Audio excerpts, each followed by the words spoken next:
সুশীলন কর্তৃক বাস্তবায়িত সামাজিক আচরণ পরিবর্তন প্রকল্পের আওতায় সিলেট সদর উপজেলার মোগলগাঁও ইউনিয়ন গালমসা গ্রামে কমিউনিটি ডায়ালগের অংশগ্রহণের মাধ্যমে সুবিধাভোগীদের আচরণগত যেই পরিবর্তন হয়েছে তা তুলে ধরব। আসসালামু আলাইকুম। আমরা আজকে আসছি আমাদের সিলেট সদর উপজেলার মোগলগাঁও ইউনিয়নের গালমসা গ্রামে। এখানে আমরা গত এপ্রিল মাসে একটি কমিউনিটি ডায়ালগ করেছিলাম। তো সেই কমিউনিটি ডায়ালগে উপস্থিত যে সদস্য ছিল বা আমাদের সুবিধাভোগী যারা ছিল তারা সেই কমিউনিটি ডায়ালগ থেকে কি শিক্ষা নিয়েছে এবং বাস্তব জীবনে আসলে কিভাবে প্রয়োগ করছে আমরা সেই সম্পর্কে আজকে সালমা বেগম আপার সাথে একটু কথা বলার জন্য আসছি। আপনার নামটা সালমা বেগম? আচ্ছা, আপনি ওই কমিউনিটি ডায়ালগে ছিলেন না? ওখান থেকে কি কি শিখছিলেন মনে আছে? বলেন তো একটু।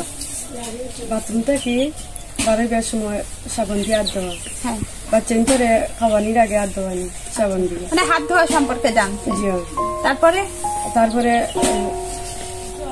বাচ্চা চেক আপ করার টিকা দিবা, গর্ভবতীদের টিকা দেওয়ার ওটা জানছি। এর বাদে জন্ম নিবন্ধনের কাঠ মানানি আটটাও জানছি।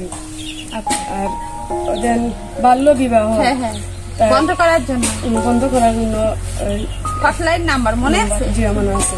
বলেন তো একটা, যে কোনো একটা বললেও হবে।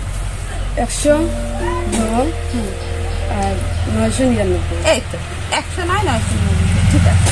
আচ্ছা, এখন ধরেন আপনি ওখান থেকে শিখছেন, ধরেন ওখানে যেরকম আপনি বললেন যে গর্ভবতীদের মানে চিকিৎসার বিষয়, তো সেই ক্ষেত্রে আপনি কি এর আগে কি মানে চেক আপ নিতেন না তারপরে যে নিয়েছিলেন?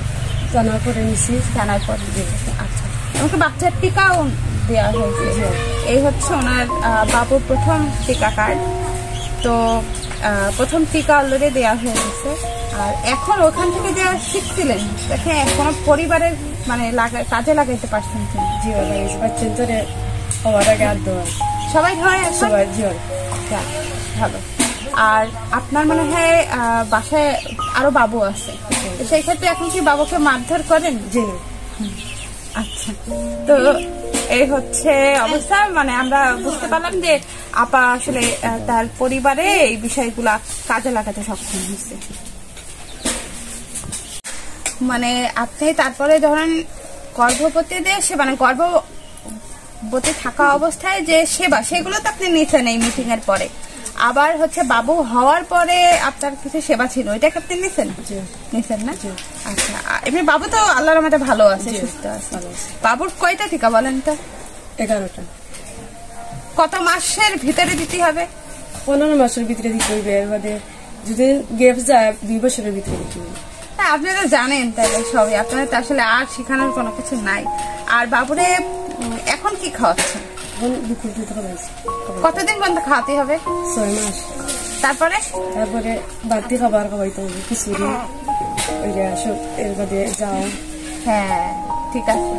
আর একটু খেয়াল রাখেন বাবুর যাতে ঠান্ডা না লাগে। এখন তো ঠান্ডার সময়, একটু রোদে রাখেন, তাহলে ভিটামিন ডি পাবে, রোদ থেকে পায় না। এগুলো একটু যত্ন নিয়েন, তাইলে দেখা গেছে বাবু সুস্থ থাকবে। আর আপনি অনেক কিছু জানেন, আপনারে তো মানে আমার ভালো লাগছে যে আপনি মানে নিজের কি বলে যে নিজের আগ্রহে এত কিছু আপনি সমাধান করছেন আর কি।